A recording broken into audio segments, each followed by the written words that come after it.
नमस्कार। वक्रतुंड महाकाय सूर्यकोटि समप्रभा निर्विघ्नं कुरु मे देव सर्वकार्येषु सर्वदा।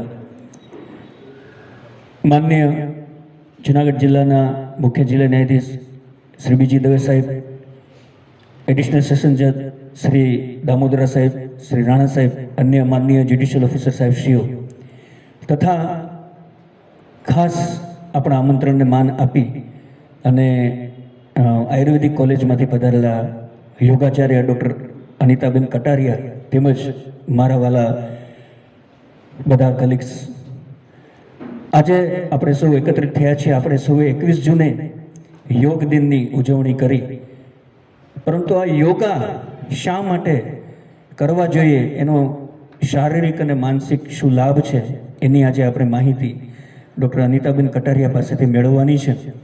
પરંતુ નેશનલ લીગલ સર્વિસ ઓથોરિટીની સૂચના મુજબ તેમના દ્વારા એક સુંદર થીમ સોંગ આપણને મોકલવામાં આવ્યું છે। આપણે સૌ આપણે સ્થાને ઊભા થઈ અને આ થીમ સોંગને પ્રથમ સાંભળશું અને ત્યારબાદ કાર્યક્રમ આગળ ધપાવશું। न्याय का सबके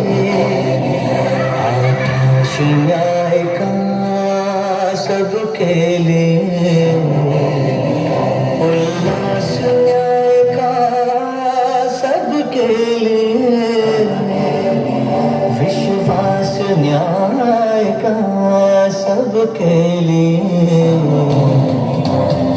अपने इस हिंदुस्तां पर हक हमारा भी तो है, इंसाफ के इस आशिया पर हक हमारा भी तो है।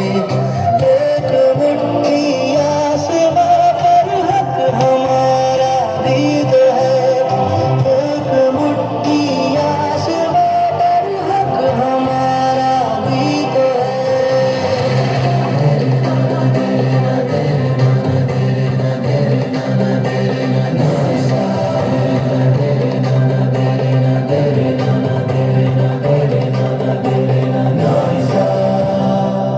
सोचो दर्द हमारा कहीं सुना न जाएगा, अब न्यायालय खुद चलकर चौपालों तक आएगा। लाचारों को न्याय मिलेगा, दुखियारों को न्याय मिलेगा, कमजोरों को न्याय मिलेगा, मजलूमों को न्याय मिलेगा। अपने इस हिंदुस्तां पर हक हमारा भी तो है, उम्मीदों के इस गुलसितां पर हक हमारा भी तो है। एक मिट्टी आसमां पर हक हमारा भी तो है, एक मिट्टी आसमां पर हक हमारा भी तो है।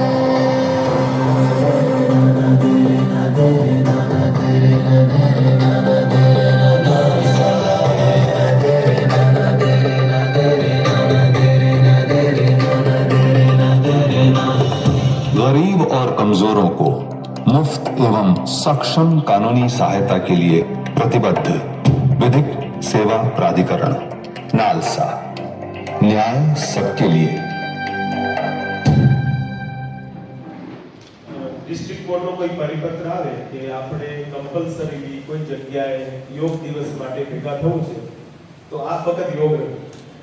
યોગ શું છે એ આપણે આજે જાણીશું। आज अपनी बच्चे उपस्थित है doctor Anita Kataria, HOD surgery government Ayurveda college Junagadh. अनीताबेन ट्रेन्ड योगा टीचर है। તેઓએ અનેક રાષ્ટ્રીય તેમજ આંતરરાષ્ટ્રીય સ્તરે યોગ સ્પર્ધાઓમાં ભાગ લીધેલ છે અને આવી સ્પર્ધાઓમાં તેમને ગોલ્ડ તથા સિલ્વર મેડલ એનાયત થયેલ છે। તેઓને વાર્ષિક ખેલ મહાકુંભમાં પણ અનેક ગોલ્ડ મેડલ મેળવ્યા છે। અનિતાબેનને જૂનાગઢ રત્ન, યુથ એવોર્ડ, ઉમિયા ચંદ્ર, ઉમા નારી રત્ન એવોર્ડ થી સન્માનિત કરવામાં આવે છે। જે તે વખતના ગુજરાત રાજ્યના મુખ્યમંત્રી માનનીય શ્રી નરેન્દ્ર મોદી સાહેબે તેમને સન્માન કરેલ છે। બેઇજિંગ ચાઇના ખાતે યોજાયેલ ઇન્ટરનેશનલ યોગ પ્રોગ્રામમાં પણ તેઓ ભાગ લીધેલ છે। ડોક્ટર અનિતાબેન કટારિયા જિલ્લા કાનૂની સેવા સત્તા મંડળ તથા જિલ્લા ન્યાયાલય જુનાગઢ તરફથી આપનું સ્વાગત છે. તો માનનીય ત્રીજા એડિશનલ સિવિલ જજ શ્રી ડી.એચ. દાસાણી મેડમ તથા માનનીય અસીમા ગર્ગ મેડમ ચોથા એડિશનલ સિવિલ જજ જુનાગઢને હું વિનંતી કરું કે તમામ જ્યુડિશિયલ ઓફિસરશ્રીઓ વતી ડૉક્ટર અનિતાબેનનું પુષ્પગુચ્છથી સ્વાગત.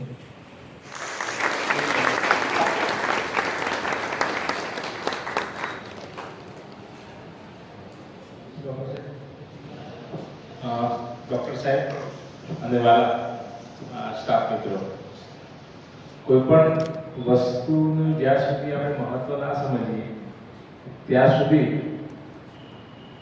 એ આપણે કરતા નથી, અથવા તો કરીએ છીએ તો કેમ કરવું એને ખબર પડતી નથી. યોગ એવી વસ્તુ છે, મેં શિવાનંદ સ્વામીની બુકમાંથી એવું વાંચેલું કે ભૌતિક રીતે વાત કરીએ તેમ તે છતાં કે જેનો પ્રાણ સૂક્ષ્મ થયો હોય ને, જે લોકોએ જે સિદ્ધિ ભૌતિક રીતે મેળવી છે, જજ થયા છે, કોઈ આઈએસ ઓફિસર થયા છે, કોઈ આઈપીએસ ઓફિસર થયા છે, તો પ્રાણ સૂક્ષ્મ થયો હોય ને એ થાય છે. તો પ્રાણ સૂક્ષ્મ એ શું છે અને યોગા અથવા તો યોગ કેમ કરવો જોઈએ એ માટે આપણે ડૉક્ટર સાહેબને બોલાવ્યા છે અને બધા આપણે આતુરતાથી રાહ જોઈ રહ્યા છીએ. અને બીજું 6-10 તમારી નજર ઘડિયાળના કાંટા પર નહીં હોય એટલે I don't want to remain between you and doctor સાહેબ અને સરને with all my heart I welcome you sir. Thank you. ખૂબ આભાર સાહેબ. ડૉક્ટર અનિતા. નમસ્કાર. ઉપસ્થિત મંચસ્થ મહાનુભાવો, શ્રોતાગણ, સર્વને સસ્નેહ નમસ્કાર. આ તકે સૌથી પવિત્ર ગણાય અને લોકોને ભગવાન જેટલો જેમાં વિશ્વાસ છે એવો સરકારશ્રીનો એક વિભાગ એટલે ન્યાયાલય, જ્યાં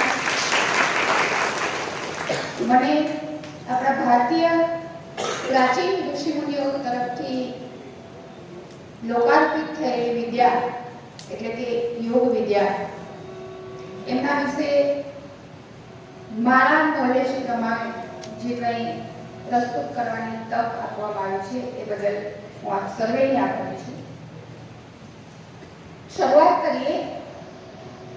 હું પૂછી લઉં કે મારે ક્યાં સુધી ચાલુ રાખવાનું છે. પહેલા મેમભાઈ પોણા છે એટલે આપણી પાસે 15 મિનિટ છે. મને નથી લાગતું 15 મિનિટમાં હું ખાલી ડેફિનેશન જ સમજાવી શકું. ફેશનમાં જેને યોગાથી ઓળખવામાં આવે છે, મૂળભૂત શબ્દ છે યોગ. સંસ્કૃત ભાષાના યુજ ધાતુ ઉપરથી ઉતરી આવેલો યોગ શબ્દ, જેનો અર્થ થાય છે જોડાવું. કેનું કેની સાથે જોડાણ? માનો કે આજે મારું તમારી સાથે જોડાણ થયું છે તો એ આપણો એક યોગ બન્યો છે. આપણે સામાન્ય રીતે બોલતા છે કે યોગાનુયોગ આપણે મળી ગયા. તો એવી જ રીતે આધ્યાત્મિક દ્રષ્ટિએ જ્યારે જોઈએ કે આત્મ તત્વનું પરમ તત્વ પરમાત્મા સાથે જોડાણ થાય ત્યારે એ યોગ થયો કહેવાય. આ આધ્યાત્મિક પરમ ચરમ સીમા છે. આપણે જે સમાજમાં યોગને ઓળખીએ છીએ એ એક એક્સરસાઇઝ કે એક થેરાપ્યુટિક ખાલી પોર્શન પૂરતા જ ઓળખીએ છીએ. એટલે મારે આજે ઇન્ટ્રોડ્યુસ એ કરવું છે કે આપણે કેટલી બધી પરમ વિદ્યાને આપણે કેટલા અંશે ઉપયોગમાં લઈએ છીએ. કદાચ એ સમયે ઋષિમુનિઓને ખ્યાલ હશે કે જો એમને સાથે ઊભો રહેશે તો એ યોગ જ હશે, એટલે એ આપણને ભેટમાં આપી છે. અને આપણે ઇન્ડિયન્સ ગૌરવ લેવું જોઈએ કે 2015થી આપણે વિશ્વને આ યોગ વિદ્યા ગળે ઉતારી શક્યા છે. મુખ્યમંત્રી જેટલી પછી આપણે આગળ વધીએ કે યોગ એટલે શું. મહર્ષિ પતંજલિ યોગ વિદ્યાના મુખ્ય પ્રણેતા કહેવામાં આવે છે. જેમણે પાતંજલિ યોગ દર્શન લખેલું છે. બે જ શબ્દોમાં યોગની ડેફિનેશન આપેલી છે. યોગ ચિત્ત વૃત્તિ નિરોધક. ચિત્ત આપણા બધા પાસે છે, મન આપણું સતત ફરતું હોય છે, એનો નિરોધ કરવો, એને ભટકતું અટકાવવું. That means concentration of the mind. એક જગ્યાએ સ્થિર કરવું. It is very difficult. જો એટલું જ આપણે કરી શકીએ ને તો આપણે કોઈ જ થેરાપીની, કોઈ ટ્રીટમેન્ટની જરૂર નથી, આપણે બીમાર જ ના પડીએ. But it is very difficult. અહીંયા મન ઉપર કોન્સન્ટ્રેટ થવાયું છે. આગળ વાત કરી શ્રીમદ ભગવદ્ ગીતા, જે તમને લોકોને સૌથી પરિચિત ગ્રંથ છે. શપથ લેવડાવવામાં આવે છે પિતાજી પર રાજનીતિને. તો એ આપણો કહેવાય છે કે આધ્યાત્મિક ગ્રંથ, જે પણ સમાજના તમામ પ્રશ્નોનું સોલ્યુશન ગીતાજીની અંદર આપેલું છે. મારા એક વડીલ કહેતા કે બેટા જ્યારે એવું જ શરીર, અત્યારે આપણે બેઠા છીએ, કોઈને પથરીનો દુખાવો ઉપડે છે, હું બોલું એમાં સાંભળવાનું મન લાગે ના લાગે. દુખે ક્યાં? શરીરમાં, પણ મન નથી લાગતું ને. એટલે આ બંને છે એ મીડિયા છે. મન અને શરીર મીડિયા છે, ક્યાં સુધી પહોંચવાના? પરમ તત્વ સુધી પહોંચવાના. એટલે એ મીડિયાને સક્ષમ રાખવા માટે યોગમાં આસન, પ્રાણાયામ વગેરે બતાવવામાં આવેલું છે. અને આપણે એને સ્વસ્થ રાખવા છે એમ કહીએ છીએ. તો આ મન અને શરીર સ્વસ્થ રાખવા માટે યોગ શાસ્ત્રમાં શું બતાવેલું છે? જો મીડિયા સ્વસ્થ ના હોય, ધારો કે આપણે ઉપર આવ્યા, વચ્ચેની સ્ટેપ્સ છે એ જ તૂટી જાય તો આપણે ઉપર નથી આવી શકતા. એને મીડિયા છે આપણને ઉપર અને નીચેના પાર્ટને જોડવા માટે. તો એવું જ શરીર અને મન મીડિયા છે, એ બંનેને સ્વસ્થ રાખવા માટે યોગ શાસ્ત્રની અંદર મહર્ષિ પતંજલિએ 8 સ્ટેપ બતાવેલા છે. કોઈ રોજ પ્રાણાયામ કરે, કોઈ રોજ ધ્યાન કરે, અને એને એમ થાય કે મને તો ભગવાન નથી દેખાતો. એવું કીધેલું છે કે યોગ કરવાથી પરમ તત્વની પ્રાપ્તિ થાય, તો મને તો ભગવાન નથી દેખાતો. ના દેખાય, કારણ કે એ 8 સ્ટેપમાંથી પસાર થવું પડે. ધેટ ઇઝ અષ્ટાંગ યોગ. શું છે અષ્ટાંગ યોગ? યમ, નિયમ, આસન, પ્રાણાયામ, પ્રત્યાહાર, ધારણા, ધ્યાન અને સમાધિ. આ 8 સ્ટેપથી પસાર થવાનું છે. હું ઘણા વર્ષોથી આપની સમક્ષ વર્ષે એક વખત આવું છું. તમારામાંથી ઘણા મને મળેલા છો. હું આસન કરાવું છું, પ્રાણાયામ કરાવું છું, કપાલભાતિ કરાવું છું, ધ્યાન કરાવું છું. તો ક્યારેય મેં તમને એવું નથી કીધું કે આપણે યમ અને નિયમ કરીએ.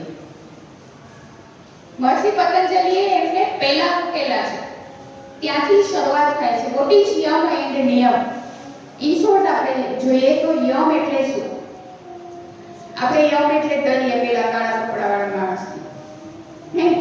અહીંયા યમ એટલે સેલ્ફ કંટ્રોલ, સ્વ નિયંત્રણ, આત્મ સંયમ, એને યમ કહેવામાં આવેલો છે. અહિંસા, સત્ય, અસ્તેય, બ્રહ્મચર્ય, પરિગ્રહ વગેરે 10 યમ બતાવેલા છે. અને યમને સાર્વભૌમિક મહાવ્રત કહેવામાં આવેલા છે, કારણ કે વય, જાતિ, દેશ, કાળ કોઈ પણ જાતનું એમને બંધન નથી. ધારો કે એક સત્ય લઈએ તો સત્ય, તમે કોર્ટમાં બેઠા છો તો એ સત્ય છે, સ્મશાનમાં છો તો એ સત્ય છે, ઘરમાં છો તો એ સત્ય છે, અમેરિકામાં છો તો એ સત્ય છે, ઇન્ડિયામાં છો તો એ સત્ય છે. એમાં કોઈ બાંધછોડ નથી, બધાને સમાન રીતે લાગુ પડે છે. એટલે એ સાર્વભૌમિક જાણીતો શબ્દ છે. નિયમ એટલે શું? તમારામાંથી કોઈ કહેશે? ડિસિપ્લિન. બીજું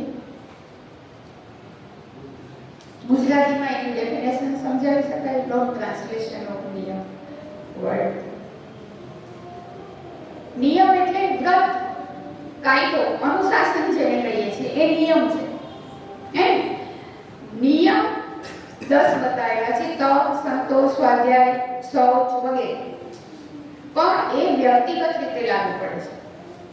ધારો કે સંતોષ લઈએ, સેટિસ્ફેક્શન, બધાને એક સરખો થશે. અહીંયા હું એક અડધી કલાક બોલીશ, તમારામાંથી કોઈને ગમશે, કોઈને એમ થશે ટાઈમ બગાડ્યો, કોઈને એમ થશે આ આપણને ખબર હતી, કોઈ એમ કહેશે બહુ સરસ કહી ગયા ભાઈ.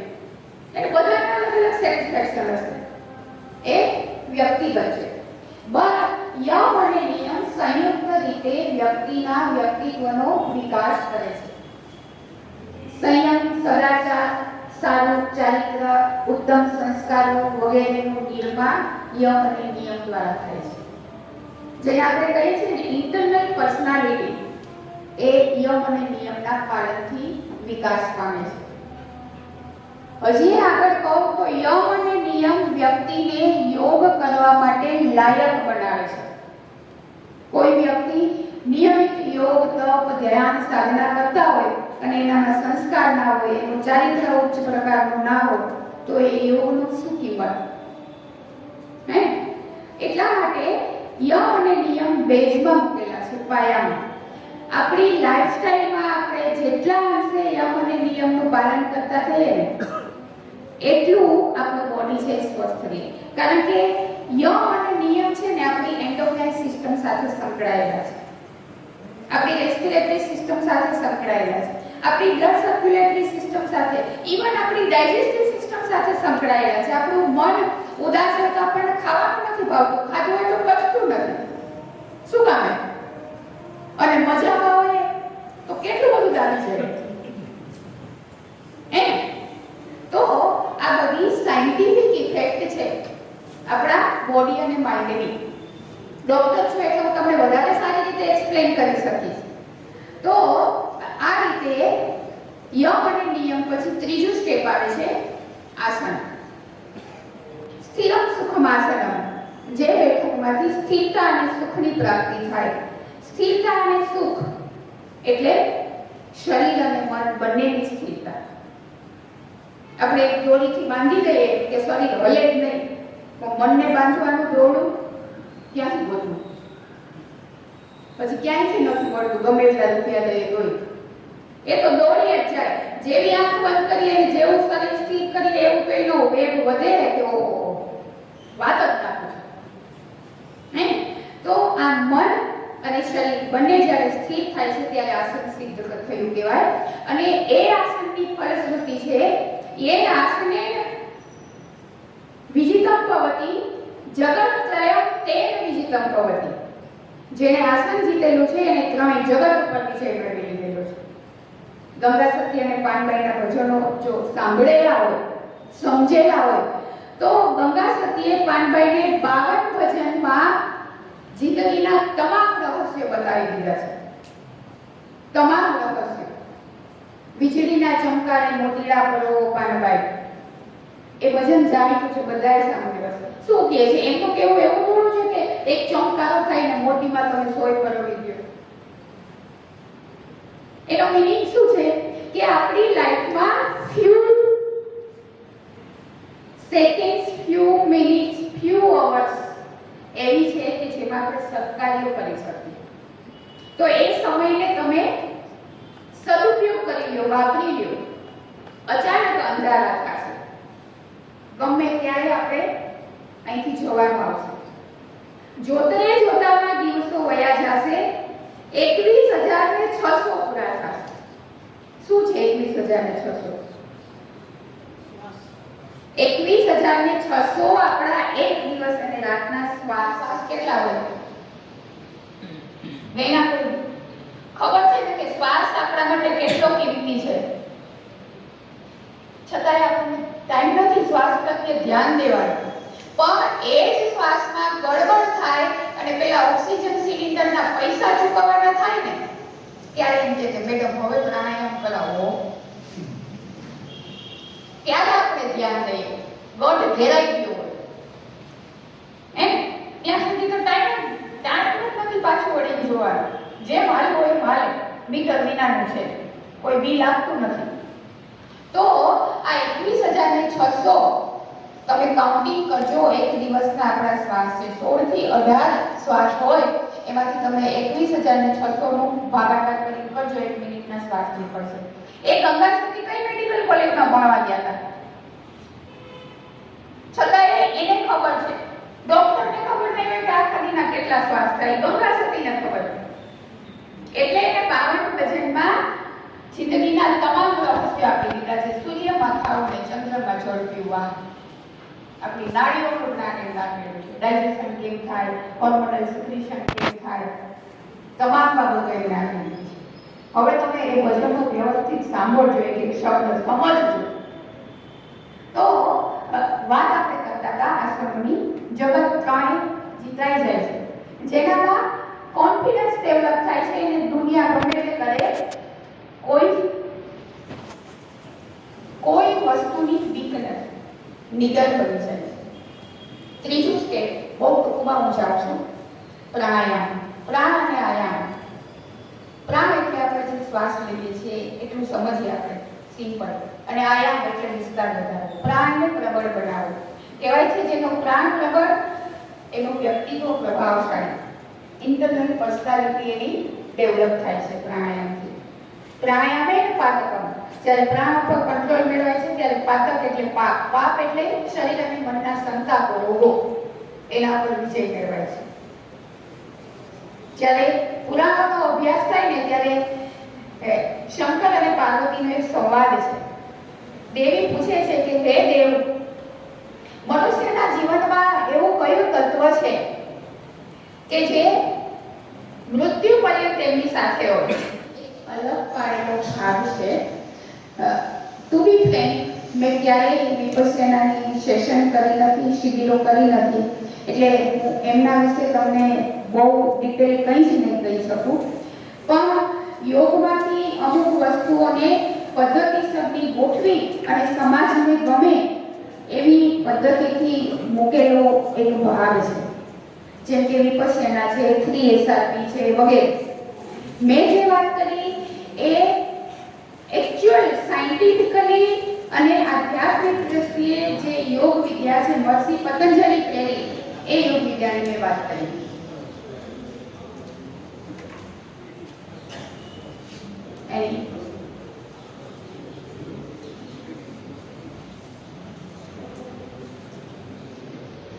હું પણ એક સરકારી અધિકારી છું, એટલે મને ખબર છે કે ટાઈમ થાય એટલે આપણું મન છે સીધું ઘરે જાય. રસ્તામાંથી શું લેતું જવાનું છે, કોને શું દેતું જવાનું છે, કોની ઘરે વ્યવહાર બતાવવાનો છે, ઘરે જઈને બહેનો હોય તો રસોઈ બનાવવાની છે, બાળકો રાહ જોતા હશે, ભાઈઓ હોય તો ઘરે જશે તો ખીજાશે, આમ છે ઘણા બધા પ્રશ્નો હોય.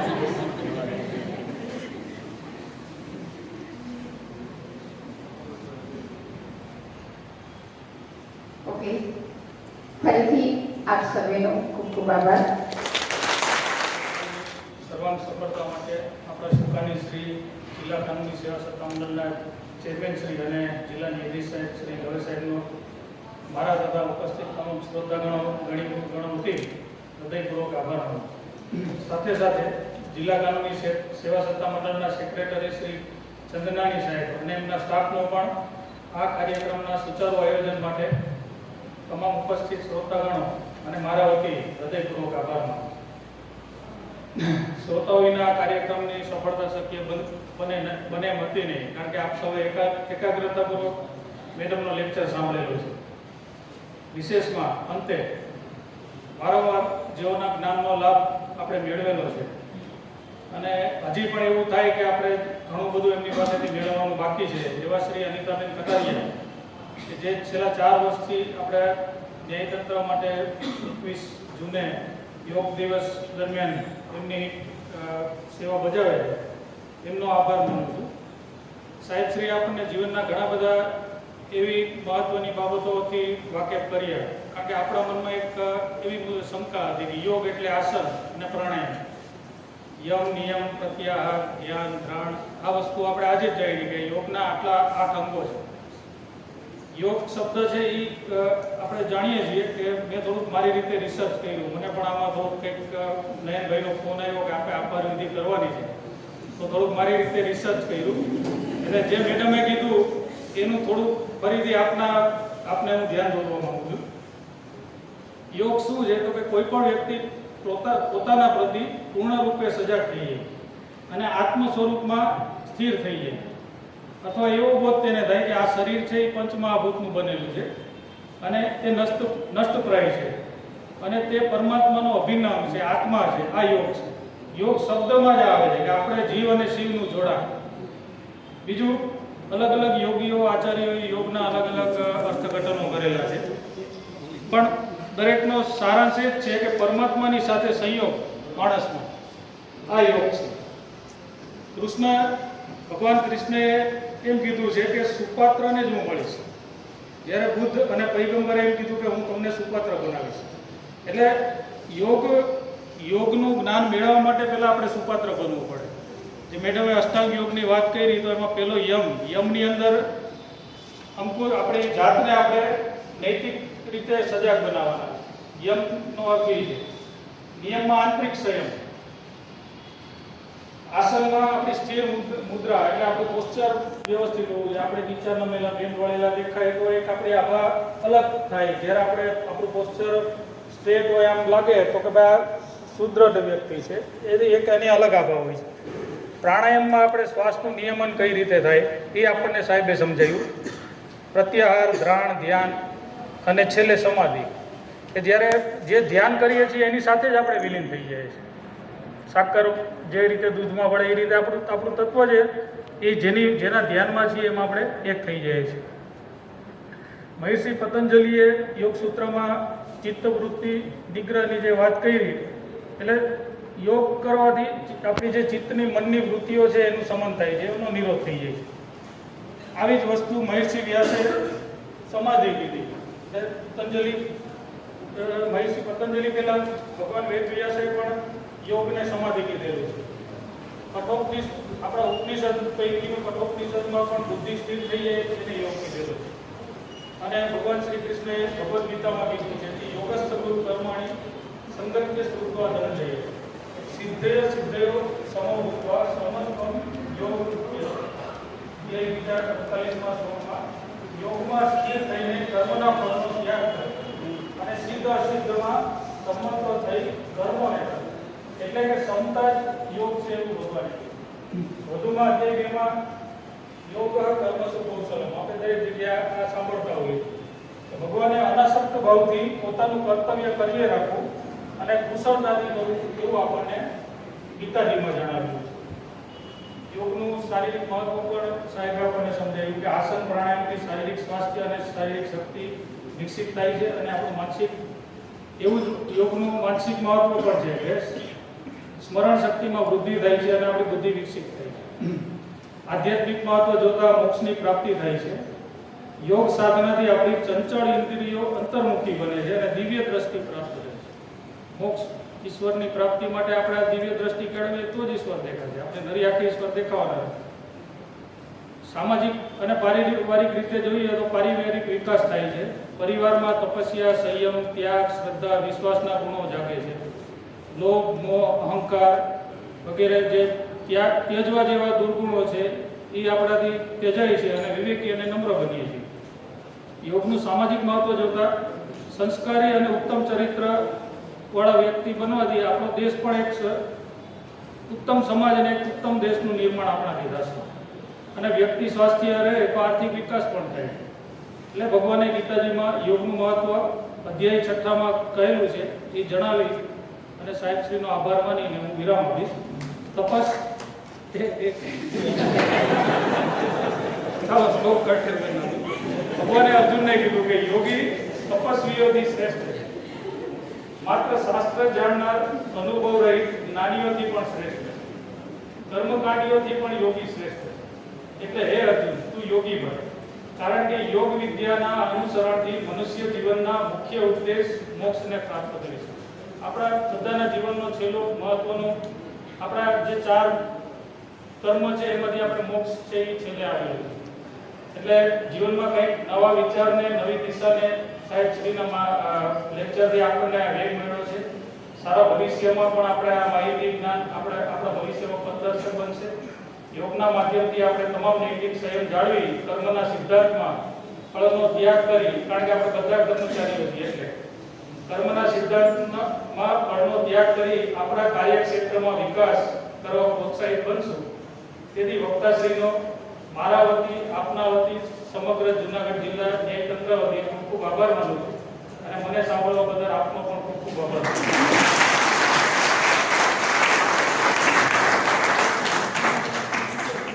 તમારા બધા તૈયાર એ બરાબર ભોગવી શકીએ, માણી શકીએ. માનો કે આજે હું જજ છું, તમે ક્લાર્ક છો, સિનિયર ક્લાર્ક છો, તમારી લાઈફને પ્રોપર પ્રોસ્પેક્ટિવથી ત્યાં છો એ પૂરેપૂરું માણી શકો, એટલા સ્વસ્થ રહીએ માનસિક અને શારીરિક રીતે. એવું બે મિનિમમ જે યોગમાં જરૂરિયાત હોય એવો પ્રોગ્રામ આપણને મેડમ કરી આપે. ફરીથી તમારી બધાની તૈયારી હોય તો, કારણ કે હું ઈચ્છું કે આ બે તો મળી જાય ને, તેમના ઘરવાળા ગમે તે ગુસ્સા થાય પણ બે જ ગુસ્સે ના થાય તો ખબર પડે કે આ યોગમાં જઈને આવ્યા છે. બરાબર? એવી પરિસ્થિતિ આપણે નિર્માણ કરવી છે. એટલે આપ બધાની તૈયારી હશે તો ફરીથી આપણે મેડમને બોલાવીશું. Thank you. ही जीत है और मन के हारे ही हार. એટલે આપણે સૌએ આપણા મનને જ વધારે કંટ્રોલ કરવાનું છે અને એ યોગ અને ધ્યાનથી આપણે કરીએ એવી આપણે સૌ આજે આશા રાખીએ અને સંકલ્પ કરીએ. ધન્યવાદ સર.